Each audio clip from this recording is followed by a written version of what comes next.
আজকে বানাচ্ছি কড়াইশুঁটির পরোটার রেসিপি। কড়াইশুঁটি বেটে নিয়েছি, কড়াইতে দিচ্ছি তেল, দিয়ে দিচ্ছি বেটে রাখা কড়াইশুঁটি। এখন দিয়ে দিচ্ছি শুকনো লঙ্কার গুঁড়ো, হলুদ গুঁড়ো, জিরে গুঁড়ো, দিয়ে দিচ্ছি স্বাদ মতো নুন, দিয়ে ভেজে নিচ্ছি। দিয়ে দিচ্ছি গরম মশলার গুঁড়ো। নামানোর শেষে দিয়ে দিচ্ছি কসুরি মেথি। হয়ে গেছে, নামিয়ে ভালো করে ঠান্ডা করে নেব।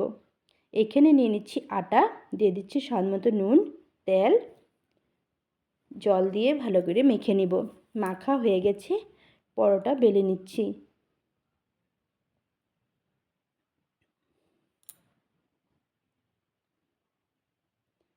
এখন পরোটা ভেজে নিচ্ছি। দিয়ে দিচ্ছি তেল, তেল দিয়ে ভেজে নিব।